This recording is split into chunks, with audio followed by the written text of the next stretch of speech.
busy night last night. Yeah. Lots to get to. Let's hey, just to stay on topic, trust in buildings. You were inside Gamble last night. I was.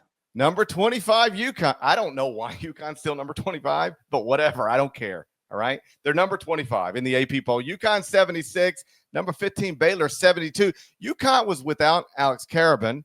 Baylor was without VJ Edgecombe, and eventually also without Jeremy Roach, who went into concussion protocol in the second half. Is this a turning point for the Huskies, or just a win at home over a Baylor team that's been a little uneven and that finished the game down 2 starters? You know, we'll soon see. I have a column up right now at cbssports.com or on your CBS Sports app about that very thing. Let's touch on Baylor real quick, and then we'll focus in on the Huskies here. So VJ Edgecombe not playing came as a surprise. He was limited a little bit in the previous game, and then I talked to Scott Drew after. And essentially, in going through shoot-around, Edgecombe's hamstring was just too much of an issue. They didn't want to chance it. They thought he was going to play. And in fact, Scott said, going into shoot-around, they were pretty much expecting him to play. And then it just did not happen. He's going to get an MRI today, apparently. So not having Edgecombe, you go into that game, UConn doesn't have its most valuable player. Baylor doesn't have, Edgecombe hasn't been their best player, but he's, projected lottery pick, obviously a key factor there.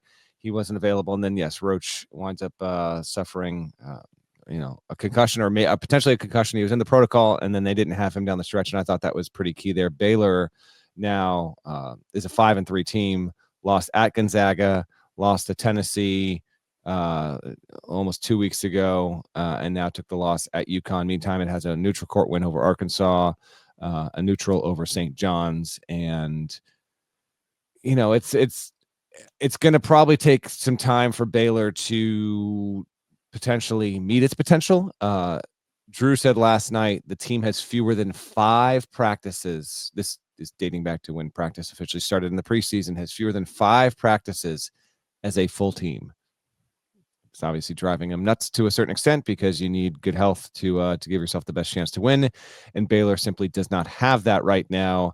Tell you what, though, man, Robert Wright III, he's a good player. He's a young player, but he's stepped up in a lot of ways there. I still like the pieces a lot, but let's get to UConn. Hurley comes into the postgame press conference, and his first words were, thank you, Gamble. Thank you, Gamble. Thank you, students. Thank you, Gamble. Parrish pops into my head because he's thanking the building. I know it didn't. It's the building, but it was way more than just the building. UConn has maybe the toughest December of any team in the country. Here's what they have. They just had Baylor at home. They go to Texas on Sunday. They get Gonzaga at the Garden next week.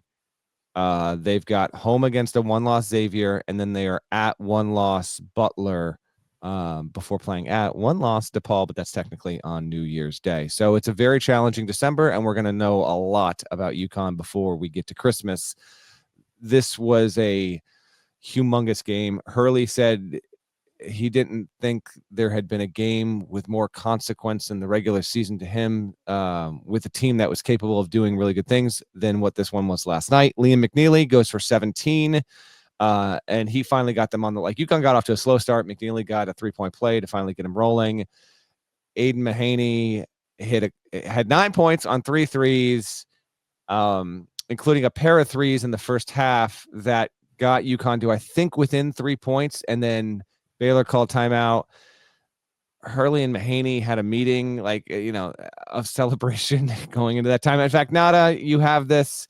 Here's a quick thing from Hurley. As he explains this, he starts flapping his arms as if he's a bird. Nada, just play this, and then I'll. Headbutted him, and then he punched me in the chest hard.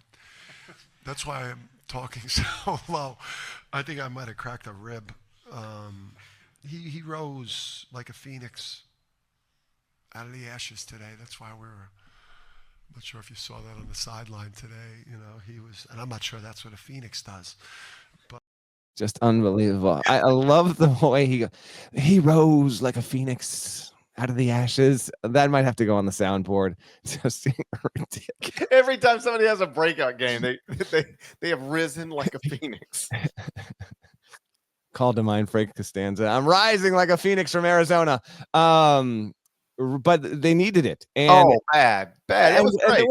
GP, there was one quote after another from Hurley that, to me, having seen the team in Maui and see what didn't happen, just indicated a lot of positive development in the right direction for UConn. It was Hurley, talking glowingly about Samson Johnson, who was plus 18 as an individual. I don't really like single person plus minus, but undeniably, when he was on the floor, UConn was a better team, and he had a really, really strong performance there. Terrace Reed had good moments.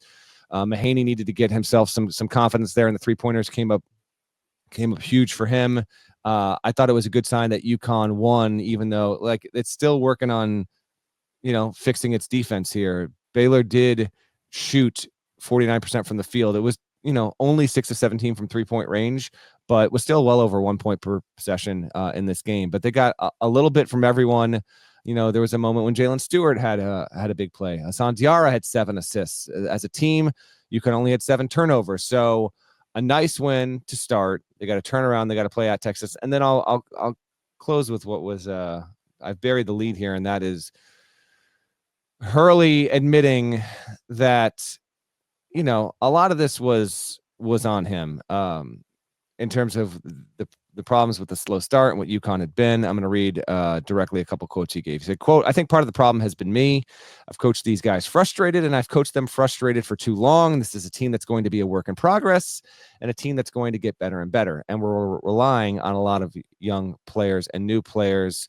End quote. He also said, quote, "For us, I had to coach this team with more grace and more building them up and more enthusiasm and more energy. I can't coach them mad because we're not currently playing as well as the last 2 teams have played. And I think, like I said yesterday, there's been some people that have helped me kind of check whether it is my ego or just my approach with this team.